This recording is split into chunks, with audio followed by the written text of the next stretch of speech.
You're listening to the AfterBuzz TV network, now the largest new media platform on the web, and your #1 source for after-show entertainment. Very good, Gene. Johnson.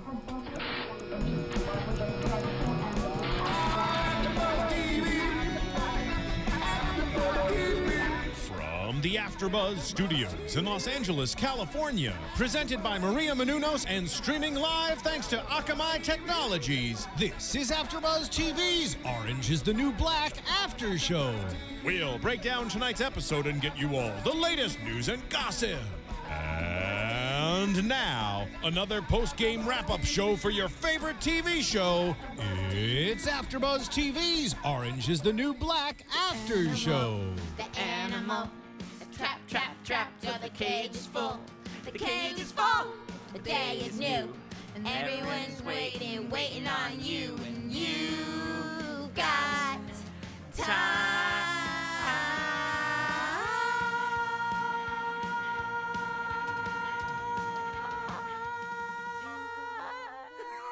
You won this time. Yes, I won. I won last time. You won this time. All right. Welcome, welcome, welcome to Orange is the New Black Season 2, Episode 12. It was the change. I'm your host, Megan Thomas. And I'm Scott Moore, and Thaddeus and Emma are stuck in the floods right now. Yeah, they're at at Litchfield. They're so sandbagging hopefully the prison. they'll escape and be back here for the season finale. We're in the penultimate episode already, and storm is a brewing, isn't it? Right. So, of course, we see the storms. I mean, there's so much that happens in this episode. I will say, so far, this episode is my favorite. I know. I agree. This is my favorite, and I say that every single time, but it really is. So I don't know if 13 is going to top it or not. But I really do feel like 13 will top this episode. But Yeah. what was so funny is at the end of this episode, I was like, let me hurry up and watch 13. Me too. I did the same thing. I had to stop myself. I had to stop myself too. I did want the to watch it same so bad. thing. I did too. I'm like, I gotta get this resolution here. But for me, it was a couple things. I love that we kind of shook up the day-to-day life here with the storm. Kind of took them out of the routine. Of course, I'm a big weather geek. I went to my weather banquet last night, so I geeked out to weather. So I automatically love this for that. And of course, I love the whole gay agenda because it is part of what I do, with the gay agenda. So that's why already this is my favorite episode of the season. I know. Who knew there was a gay agenda? You'll have to tell me about I will. that. I didn't know you guys were trying to take over the world. Of course we have, since the very beginning. Right, okay. It's taken a long time. So this episode opens up with the oldies, the golden oldies, talking about taslets and what she did last episode, which is she shanked a chick who she thought was V, and it turns out it wasn't V. And so now the ladies are trying to figure out, how are we going to spin this? And of course, Red is like, let's just make peace with V. There's no reason we need to have her, be our enemy more than she already is. Right. But then the other women are like, hey, wait a minute. This can actually be a good thing for us because we can send it as like a warning shot. Like, hey, we don't even care that we shanked the wrong chick. Like, that's what we were trying to do. Just so you know. Just to scare you. Just so you know, which I'm like, I don't think that would work. I mean, I think it will help make V a little more aware, like, oh, these chicks are for real. But at the same time, I think it just gets her more riled up to, do something bad. Absolutely. Do something naughty. Right. And so I liked this flashback this week, which was about something we learned earlier in the season, which has to do with V and her little family that she's created, which includes RJ, who was like Tasty's brother. Right. Essentially. Exactly. And we also find out that RJ, who was dealing for V, was with V since he was a foster kid. Yeah. Which essentially is like 10 years or something like that. Oh, yeah, something exactly, like that. At least. So I was completely blown away by the fact that I was disgusted. Oh, I was too. Okay, so granted, we have V going through the change of life. Yeah. She's going through menopause, so she's acting crazy, wonky, whatever. Yeah. But the fact that she's actually has sex with RJ. I know. I was like, oh, really? Like, this is like your son, RJ. That's like your mom. Exactly. Like, that's gross. Ridiculous. But then we see just how manipulative and evil V really is, because she goes over there to confront RJ about dealing behind her back.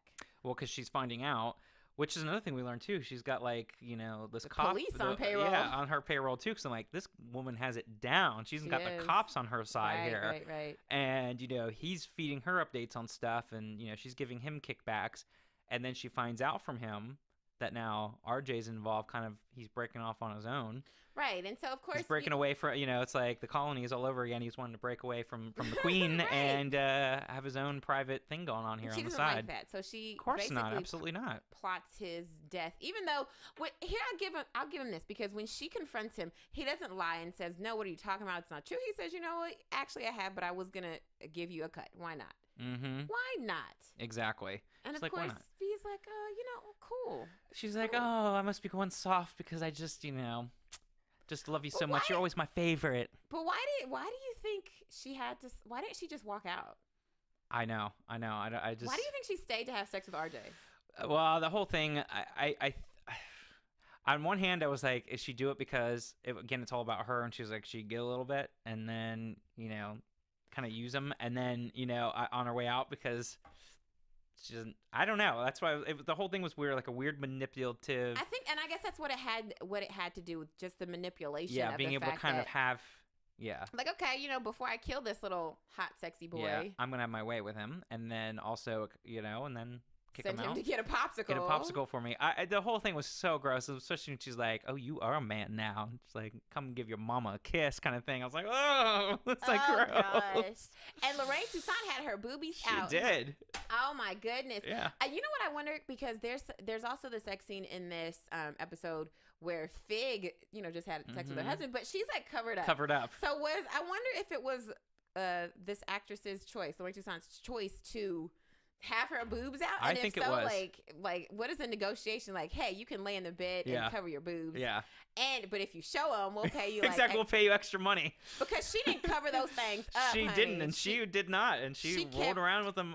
Her mammary glands. They were out. I gotta give it to you, honey. Like, do it, because we got a lot of young chicks out here. That's who right. They can show their bodies, and the older women shouldn't. Right. Empowerment. Go ahead. I agree. I'm like, good for you, girl. Show those things off. So, but yeah, it was just. But what's crazy is that actually going way back, before I really knew how evil she was, I felt like she was behind something with RJ, because with the shooting, but I didn't think she was directly responsible. Like, she had tried to do a deal and had gone bad, or something with that with him, right? And she didn't want to admit it, and that's what I thought it was. Like, he was doing something and it went bad, so it was basically her fault. But I didn't expect her to blatantly be the one responsible for it. Right. Which I was like, whoa, like, how much more awful could she be? She's that evil. She is that evil. She is, and she's like, "Oh, I want my red, white, and blue popsicle now. I'm feeling patriotic." I was like, I'm like, wow, V, you're an evil. You would kill this little boy that you raised. From the beginning, just because now he's going out and taking away from your money and your power here, and because he's going against you for that, you're gonna go ahead and take him out, and then you're gonna use him before then. You're gonna sleep with him, which is already nasty on more levels than one. Right, because when she kisses him and he like backs up, like, and then he kisses her, and then they go, like, and I'm like, oh, I did that too. I'm like, no, it's your mom. It's your kind of mom. It's like your mom, exactly. It's like, oh, right. So of course we see how evil and vindictive and manipulative V is, that we've also always have known, but I feel like every episode it gets revealed more and more just how sadistic this woman is, and how we gotta get her out of the picture. We gotta watch her. She's too much. Right. So then we also see that Watson, of course, is back from shooting. She's dealing in the library. And Poussey sees this and confronts her and says, how could you possibly do something like this? And Watson brings up a very good point. She said, somebody's going to screw us over. The man, the government, V, somebody's going to do it. V's going to give me 10%. Right. Can you blame her? No, I don't blame her, because from her experiences, that's what she's experienced. So for her, this is the lesser of the two evils. At least she's going to get something out of it. Right. Whereas the other ones are just blatantly screwing her over, and she doesn't get anything out of it. So I get where she's coming from. Yeah, when you put it like that. Right, from her perspective, right, I get it. I guess it's dealing drugs in prison is the worst thing that can happen, right? Well, because she says, I'm like, look around. We're all, criminals in here, including you. Right. Which brings up a point there. Okay, so then Poussey and her hooch addiction, she goes into a drunken tirade. She finds the tobacco. She puts it all over the ground, and she puts bleach all over it. And then we see that V finds it and starts to clean it up. And of course, she now blames Tasty. She tells Tasty, it's on you from the last episode. Remember, right. You're responsible now. Yes, Tasty was the one that was responsible for this, and so now she's turning her back on Tasty, which I feel like is stupid. Oh, I totally do. That's to me is where the turning point happened, because I'm like, okay, now V has totally iced her out. Right. and now it's gonna lead to V's downfall. Right, because now you're giving us, okay, you put Poussey on the outside by herself. Right. Okay, that strengthened your posse, V, but now that you've taken, you're going to take Tasty out. Because, mind you, Tasty really didn't do anything. No, she didn't do anything. No. These are other people's actions. So now you put Tasty out of the group. Who else is she going to join except for Poussey? Right. And you gonna put Black Cindy in her place? Right. And so, exactly. So I might, okay, this to me was that turning point that's going to lead to her downfall. Because now Tasty, who has emotional attachment with V and sees again, now she's finally going to come to her senses and see like, okay, she's done this to me before. She is all about herself. She is evil. Like she'll finally, I think, understand because now she'll be back with Poussey. She'll finally understand where Poussey's been coming from. And I think now she's going to be able to help with bringing the downfall of V. Right, because she's the one that has known V intimately. You know, even though Red's known V the longest probably in the prison. Right. At least Tasty's has seen the other side of V, and so you don't ever give your enemies. I mean, your friends, if they're your enemies, is like the worst kind of enemy you can have because they have ammo against you. They have ammo against you, and so I feel like not that we know of every little thing she's done, but I think this was V's first and biggest mistake that we've seen this entire season, and this is gonna spiral to her downfall. Right. So that was the turning point to me right there. Right, especially because, you know, and we see that, like, how could you be so cruel that you would put somebody you've never met, that you've just now met, who's an imbecile, sorry, Black Cindy, in Tasty's place. You know how Tasty operates. You know that Tasty has, that she's loyal to you. Right. Even when she knows she shouldn't be. She's turned her back against her friend, and now you kick her out. And I think, you know, this is the first time Tasty has felt the wrath of V in this way. And now realizes from the other time when she turned her back on her in the past.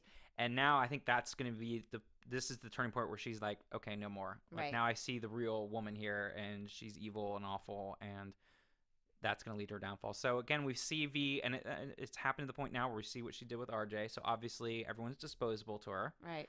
And it's all about her, but now this is going to lead to her downfall. Right. And then Tasty and Poussey have to go to the library and move the books because of the storm. The storm, and yes. We see that at first I really thought Tasty was going to beat up Poussey. I thought they were going to fight for real. I did too, because they were kind of on their own. Because we knew they were on their own because the guard's like, oh, I'll come and check in with you a little bit. So I figuring they have this complete privacy here to really go at it. Right. And I really thought they were too. And then, of course, only one little punch. And now they're friends again. And then, yes. And it's sort of that thing where, again, I think Tasty came to realization, like, okay, I get it now. The light bulb went off. I get it. Right. So then let us know what you think. We have one more episode left until episode 13. What do you think is going to happen in episode 13? What do you think about how V has done things in the past, especially with RJ and what she's doing with the girls here in the prison? Let us know. Go to iTunes and subscribe to our podcast. It's really easy. Just search for AfterBuzz TV, Orange is the New Black. Click subscribe. It's free, and you will always get our podcasts once we release them. Give us 5 stars. Comment. Let us know what you think. Yeah, and we love to hear those comments because we love to know what things we might have missed, what you agree with, what you don't, other observations you have. So we definitely love to hear from you guys, so thank you so much. Right.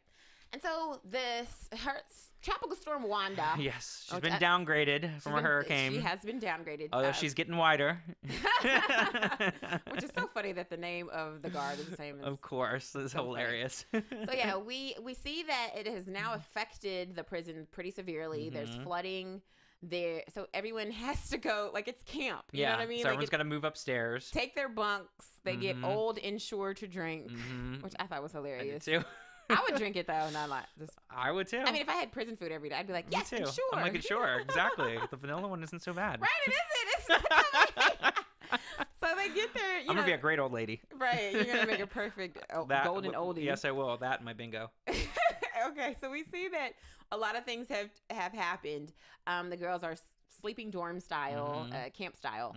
I love the sing along that happens with So-So. I really honestly thought that Norma was gonna open her mouth and be like, "Shut up, So-So." Yeah. I just knew she was gonna talk, but she didn't. She didn't. Still, and instead, hold to it. She got everybody to sing, which I thought was so amazing. It was so funny. Fun. Like, yes. Yeah. They sing. Yeah. Again, it's nice to kind of get them out of their routine there. Right.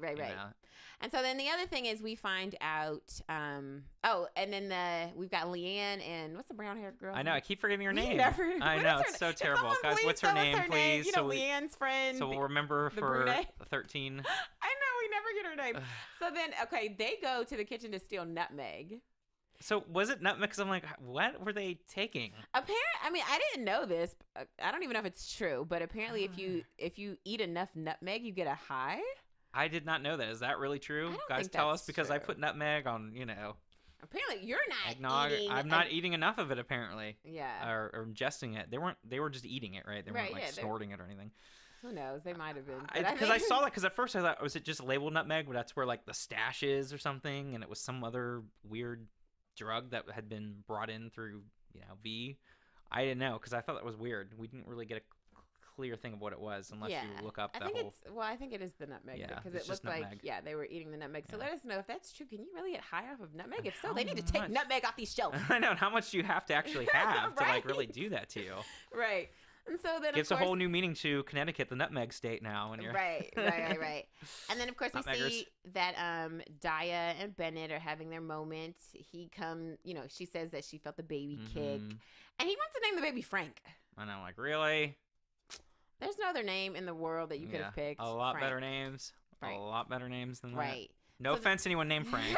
No, sorry. But there's a lot more better names than that, okay?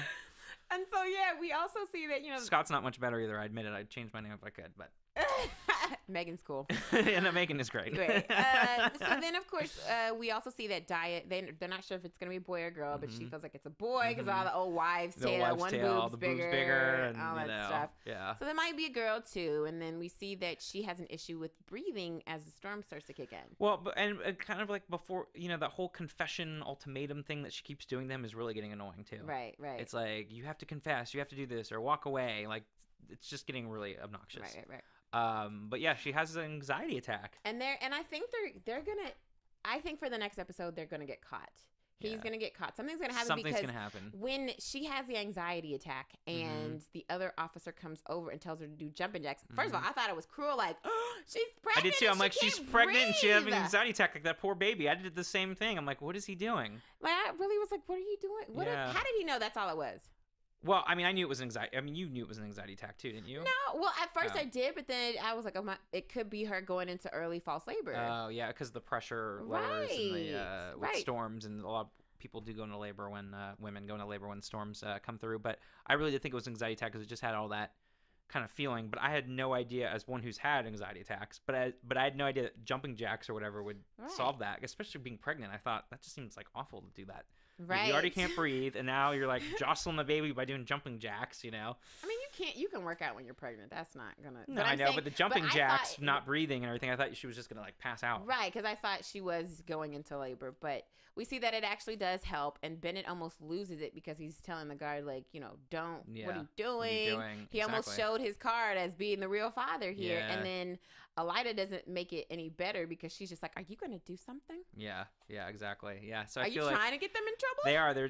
It's getting closer and closer that something's gonna happen, especially with all this talk of the ultimatum and everything. You feel like it's got to resolve itself here. Okay, so what do you think? Because there is some truth to what Daya is saying. Daya says, she basically gives Bennett the two options. She says, okay, you can either confess that you're this kid's father, you can do your time, and then we'll both get out, and then we can raise this baby. Right. Or you can walk away right now. We can have and go along with the plan with having Mendez do the time for being the father and have this kid think that that's the dad. Yeah. Do you think that she is correct? Well, I do get where she's coming from. But it's just so much more difficult. It's not a normal situation, and I think she keeps trying to go with the whole normal. Because again, like, it's going to put her in even more trouble for her when they find out that she was lying, and then he is also going to now be going to prison. No, well, she didn't lie though. She didn't lie because she wasn't the one that said that baby was Mendez's. They obviously assumed that because right, but she let it happen blatantly is what I'm saying. It doesn't matter. That's not a crime. As a prisoner, that's not a crime. Okay, she's not going to get charged for that. So you don't think she'll be charged any longer? No, because think about it. I mean, she told Fig the truth. She said, "Yes, I seduced him." Yeah. Which is essentially what she did. She did. How she can't get in trouble? She didn't lie about anything. Yeah. The only thing she just forgot to announce is that she also had relations with Bennett. But that's not a crime for her as a prisoner. I guess you're right. It feels like it's walking such a fine line there because she let that happen, and I don't know. yeah, I guess you're right, because she didn't perjure herself or anything. She didn't lie. No. And of course, technically she hasn't had a DNA test, so she doesn't know who her baby's father is. Technically, right? She just didn't. I mean, she kind of knows because of the timing, but right. But I'm saying, like, technically, and she didn't. Yeah, she didn't. Right, she just failed to also announce that. Right, the other part of the story. It's just such a tough call, because then what? Now both parents are going to be in prison, and I know who's going to raise this baby? Not grandma, not like right, because who's also so it's like the whole situation is just not good.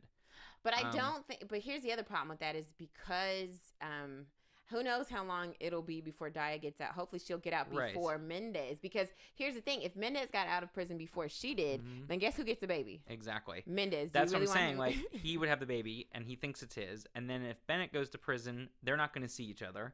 And you're already sitting. That's why I'm like, it's already going to kind of like, and how long is he going to go? It's like there's just too many variables in there. And it's just such a bad situation. I don't think, I don't like her ultimatum to Bennett. I do. Here's the thing. I don't think he should say that because they're so deep into this now. I do too. I don't think that he should admit that he's the father and that he had sex with her. What I think should happen is that they should play this out and allow Mendez to take the fall, because he obviously partially already has. Yeah. And then she has the baby. She signs her baby over to whoever, foster or, a family member. I'm sure she has someone or a friend, somebody who she trusts with her baby, and then have them go ahead and give Bennett the baby.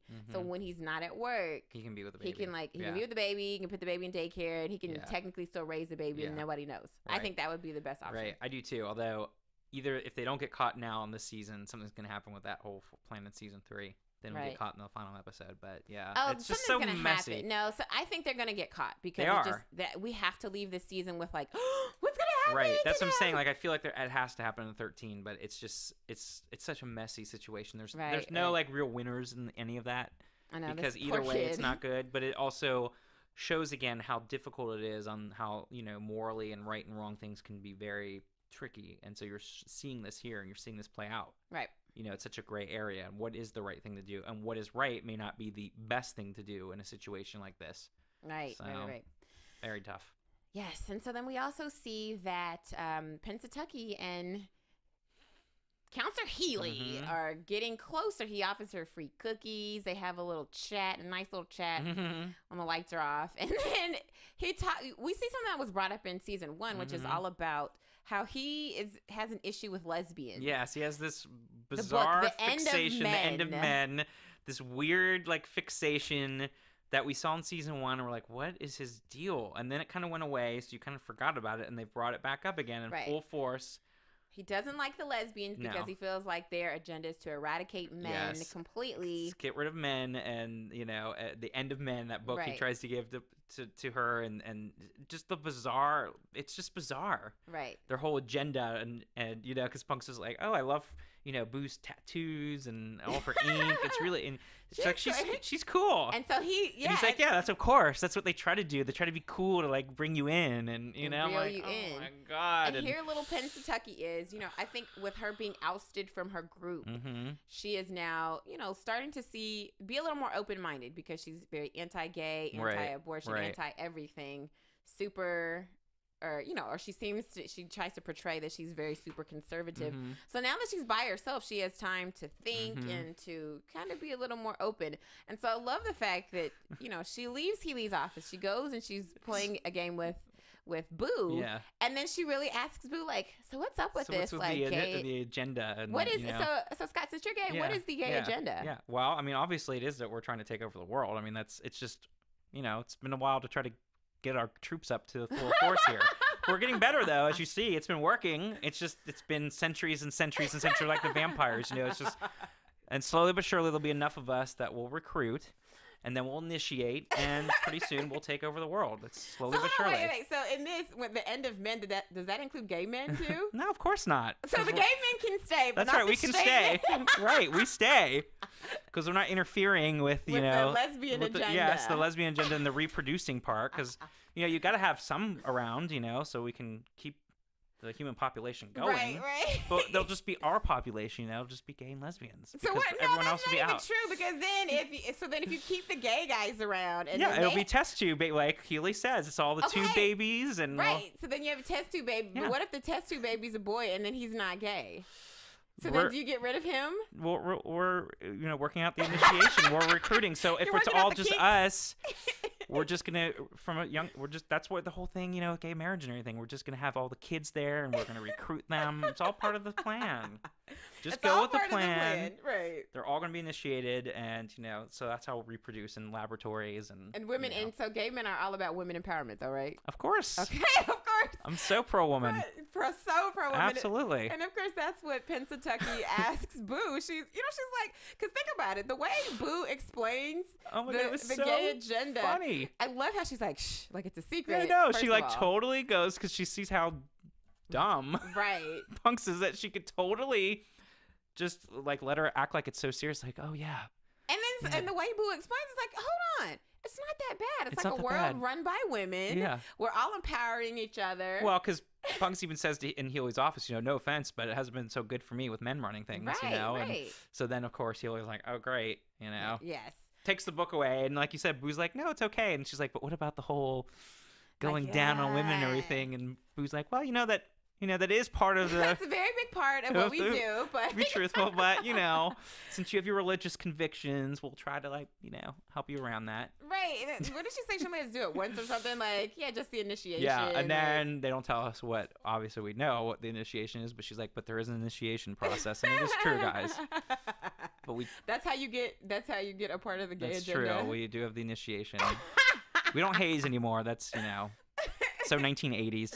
Right. Oh, that's so funny. So then I think for either the next episode or the next season, I do believe that Pennsatucky is going to be a part of the lesbian agenda. Well, and here you have two women that are now iced out of their groups. So you have Boo, who's no longer in with Red in her group. So and she thought she could join. Yeah. So now. For her, this is a way of like, okay, well now I can get someone into my orbit again, and So then Boo's group is like the lesbian group, like that's it, huh? But it's basically, it's basically her right now, and it's gonna be her, and I guess Pennsatucky, who is a lesbian, but not really. Yeah. Like the people who are all about women empowerment, but you did if you didn't do the initiation, that's okay. You can still come in and be a lesbian, but not a lesbian. Because Boo needs someone on her side right now too, because she's isolated. So it's having someone in a group here, whatever it takes. I love your analysis of the gay agenda. Thank you for providing that, being the expert on this panel today. Yes, gay expert. Right. So then weather expert. Oh, very good. Yes. So then we also see that Piper is going through the fact that she's getting ready to get transferred to Virginia, and how she says her goodbyes, and she tells she's like, Morello, you've been a good friend. Like, since I got in here, you were the first person that was nice to me. She talks with, is her name Ruiz that has a baby? Yeah, I keep thinking that's her name too. So I hope we're both right there. I don't know. Maybe I wrote it down wrong. Anyway, she talks to her, and of course she says, like, I saw you with your boyfriend and the baby, and she's like, you know what? I got 6 years. My daughter's going to be in the first grade by the time I get up calling somebody else mom, because that's just how men are. Men are weak. Yeah. I feel like this episode should have probably been called Men Are Weak. Yeah, exactly. Because there's a lot of men bashing. Do you think any of that is true? Do you think that's true? There's some truth to what she's saying about her boyfriend, like having to get another woman and then helping. Well, I do, in the sense that if she's out of the picture again, because now she's down in Virginia, she's not going to see them anymore. Right. I do think that would happen. That would be a natural thing that would happen, because they're not going to be as close. They don't seem like they're close anyways. But now that he wouldn't even be visiting her, right? I feel like, yeah, that's just it would happen. Right. And I think it's also a logical concern. Like, I would be concerned too, thinking, I'm not going to see my partner or whatever for ever knows how long, and my baby's there, and I have no idea who's, who this baby's going to grow close to, and then I'm going to basically be a stranger to this baby. I mean, it's like my own child. Like, it is an awful thing. So I can imagine how painful that has to be for her. Okay, totally. Right, and then of course, I love the scene where she's talking to the baby, and she's like, "You have to talk to her. Yeah. I know you don't like to talk, but you have to talk to her because I know. I thought that was stupid." That was really cute, and like, you got to read to her every day. Right. And like, I thought that was really cute, because you see even these people that are like in prison and everything are thinking of their children, how important it is, and the basic things of what you want to do. And it's funny because I think I just read an article about that yesterday too, about reading to your children every night and how good it is and everything. So it was like perfect timing, right, to see that. So yeah, Piper is, having her issues with having to be transferred. I guess she's just coming to terms with it and trying to make peace with everybody and trying to say her goodbyes. And of course, she's leaving on that Saturday, which is like visiting hours, and she really wanted to see Alex. So now she's like, great, now I'm not going to see her. Right. So now that's another concern for her. She's not going to get to know what Alex has. What do you think Alex has to say to her? I know, that's a tough one too. Like, what other things could she tell her? I mean, obviously they didn't have a long time on the phone, right? So they didn't get an opportunity to talk everything they wanted to talk about. But it would be interesting, you know, what it could possibly be. What do you think? I think is that I think Alex is going to tell her, "I love you and I want us to be together." Do you think it'll be that far? Do you think? I mean, that she would go that far to say that? Then right? I don't know. Yeah, I think that's what Alex wants to say to Piper. Yeah. You don't. What do you think she's gonna say? No, I don't know. I mean, you're. What else would she need to come in person to say? Well, yeah. I just took it as like, well, they couldn't talk on the phone, so now they're gonna try to finish their conversation in person. So I'm they don't saying, get cut but off. what else could she say? No, I know. I It's mean, like, it's not anything. She basically told her about Kupra. Right. What else is there to say? I think that's all it is, honestly. It's like that you couldn't write it in a letter or whatever. I think that's what it is. I love you too. Let's be together. That's what it's going to be. The day of our lives, hourglass. It's like, oh, man. Right. Okay, so then, of course, Piper, as she's in the camp setting because of the storm, she also sees that she goes down with Nikki and what's his name? Loose check. And they find out that there is no diesel. First of all, I can't believe they went down there in the water. And they don't have the rubber pants on. Boots things, and you don't know what kind of, what if there was a live wire that was, you totally be electrocuting yourselves. I mean, that was like the dumbest thing ever. A dead rat floating. Do you know how disgusting and how like nasty. Disease infested. Right. And, like, ugh. Yeah, I wouldn't have gone down there. I wouldn't have gone down there either. The whole thing was gross. Right. So, again, I'm not rugged, as I said last episode, and it's true. I would not be going down in that nasty water. And especially because, again, you don't know if it was electrified. I mean, obviously the power had gone out, but you don't know if there's anything still down there that was on or not. Right. It's just too risky. Right. And so then, they find out that there's no diesel fuel for the generators, for the backup generators, which is a part of the issue that they've been having. Every episode we see more and more that Fig's trail is getting hot because they're starting to figure out, like, where's this money going? Where's this money really going? Things are not happening around here. Right.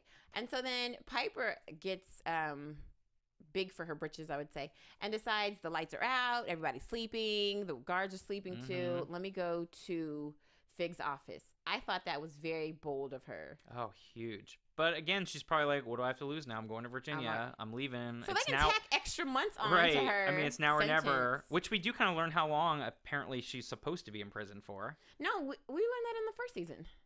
Well, I mean, yeah, but I mean, how much time she has left. Oh, yeah, because she says she has 8 months or whatever at this point. Because I didn't know, if anything had changed and how much time has really elapsed. So we know that. So she's been in here for what? Her sentence was for 18 months or 20? Yeah, was it 18 months? Now I'm trying to remember first season. It was about almost 2 years. Yeah. So like a year and a half. So now basically they're saying she has 8 months left, regardless of like where she's at. That's where she's at this point. Which is not that bad. No, 8 months really. But I mean, Morella brings up a good point. It's like the less time you have, the slower it seems to go, which I could understand. It's like, okay, if you're waiting now until, March of next year, that would feel like a long time from now if you're stuck in prison. But I don't know. Do you think I have a feeling though that there's going to be kind of a strange bedfellow there? Like, do you think she's going to be in trouble, or do you think she's going to get with Caputo because he saw? Well, I think this because so of course, but they're kind of on the same side though because he's gotten to the point of being so exasperated. Exactly, and so that at first when she comes out of Fig's office with the Fitzcore file, and we see Caputo's there. At first, I was like, oh no, and then my next thought was, oh yes. Yeah, exactly. Of all people. Right, because that's when he just got off the phone with Fig after 11 times to get a hold of her. And him having to deal, he's fed up with all of her, I guess, just not caring. And now everything falls on him. Yeah. He's not getting paid to deal with all this stuff. No, and like how annoyed would you be? It's like he's sitting there dealing with all the crap, literally, having to go in a bucket. Right. Because the plumbing's out. Right. The electricity's out. It's, dark and damp and nasty.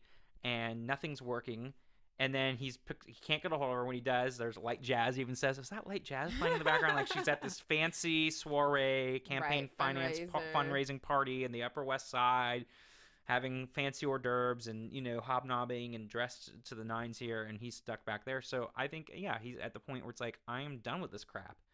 And so I feel, but I wonder what's going to happen. Like, is he going to give her a slap on the wrist and then take over? Or is it going to be like... No, here's what I think is going to happen, because he's obviously going to be like, what are you doing? And then when she has to say, well, I'm stealing this Fitscore file because I'm trying to prove that...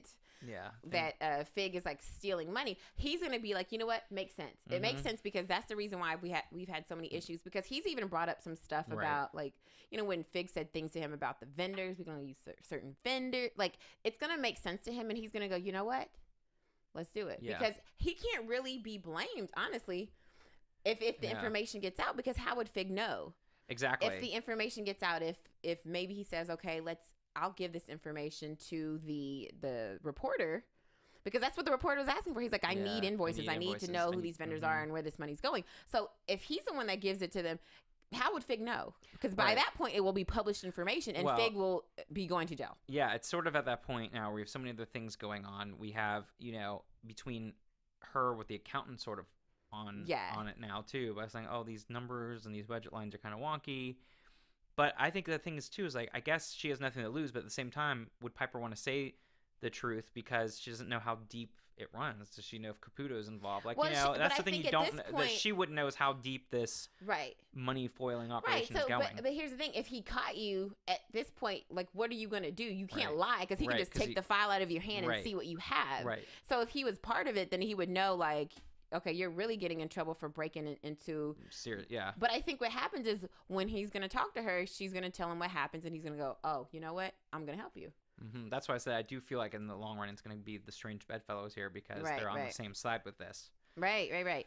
And so then, of course, I also think, you know, I kind of feel bad for Fig, but then I don't. This is what she deserves. Because we see that at the party, of course, that Tiki Barber comes. The accountant is probably no longer cares about the wonky line. Exactly, because she tells him, oh, come there. Tiki Barber will be there. Your wife will have a great time. A couple cocktails. Everything will be great. So, you know, she's telling stories. She's doing everything she needs to do to be a good senator's wife. And then she finds her husband kissing an intern. Yes. Part of the gay agenda again, huh? It is. It is. It's taking over the Senate. Yep.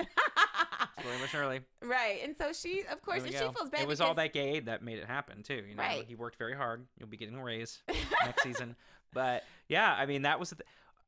Well, because we kind of saw earlier, it kind of threw us off a little bit, because they finally were getting it on after a while. Her, you know, like you said, with the whole sheets covering her, I guess she didn't want to take the pay raise there to show off. To show off her goods. Yeah, but so you were like, oh, okay, well, interesting. They're having a moment here, so maybe it's kind of going the other direction. But sure enough, then they take it back to reality and what's really going on. And, right. Because he says, you know, I held up my end of the bargain, which was, you know, you want to have a baby, fine. Right.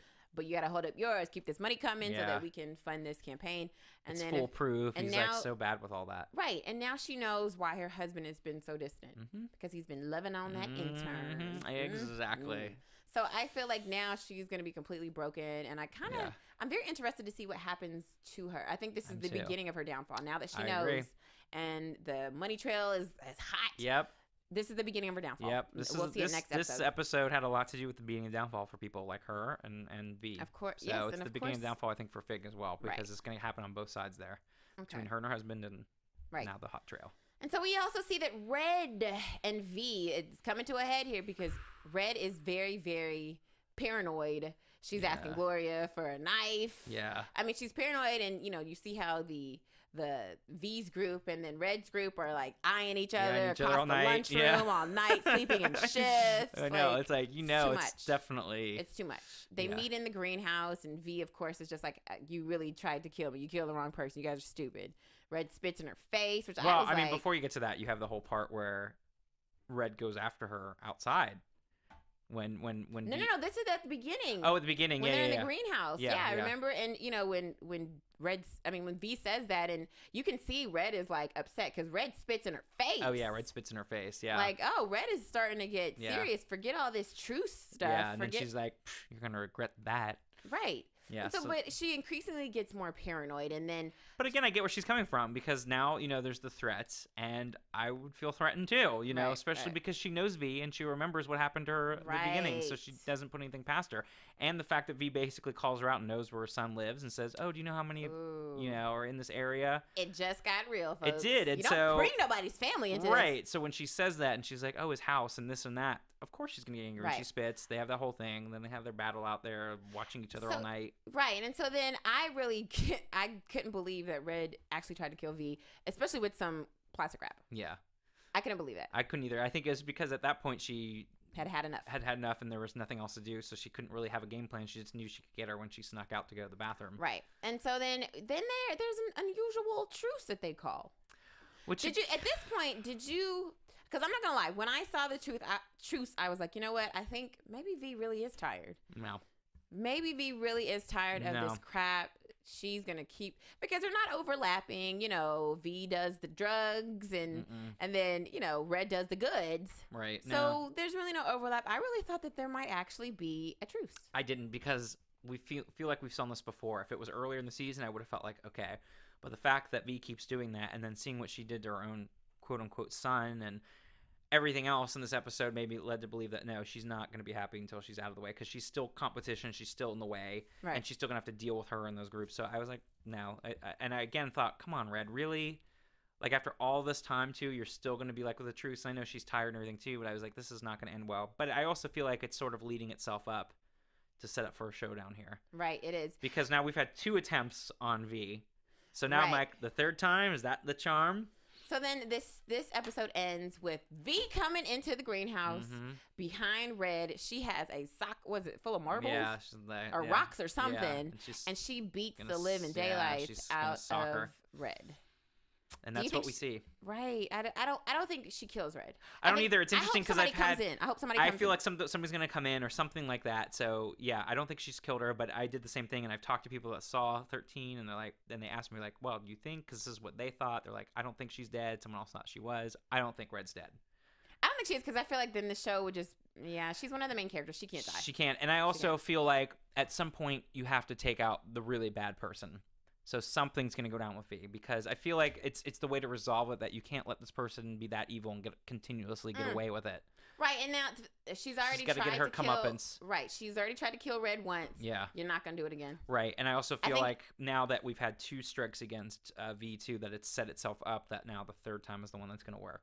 That they're setting itself up to kill V. I think that, either somebody's going to come in and they're going to kill V because they see that V is trying to kill Red. Exactly. Or Red is going to do something and just, like, turn over and just happen to, like, knock V over. Yeah. And then V, like, lays on a pole that goes through her body. I don't know. It impales her. Right. Something's going to happen, but I do feel like it's setting up to kill V. Right. So we're getting there with that final episode. Okay, that concludes it for episode 12. We have one more episode for the end of season 2 of Orange is the New Black. That's right. Scott Moore, where can they find you? You can find me on the old Twitter, SMAN80, SMAN80, and also on True Blood after shows on Sundays and Defiance after shows on Thursdays. And as always, you can find me, Megan Thomas, on Facebook, Instagram, and Twitter at MegScoop, like scoop of ice cream. Let us know what you think about episode 12 and what's going to happen in episode 13. Until the season finale. Bye, guys. Bye. From executive producers Maria Menounos, Kevin Undergaro, Phil Svitek, and the entire AfterBuzz TV staff, we would like to thank you for listening to the AfterBuzz TV network. To watch or listen to other after shows and post comments or questions, be sure to visit AfterBuzzTV.com. I'm Sir Richard Wentworth, and this has been a presentation of AfterBuzz TV. Buzz you later! The views expressed herein are those of the hosts only and do not necessarily reflect the views of AfterBuzz TV or its owners or principals. Thank you for watching AfterBuzz TV on YouTube. For more of your favorite after shows and interviews, subscribe to our channel here, and be sure to share your opinion on the episode in the comment section below here. We'd love to see what you guys are buzzing about. Thanks again. Buzz you later.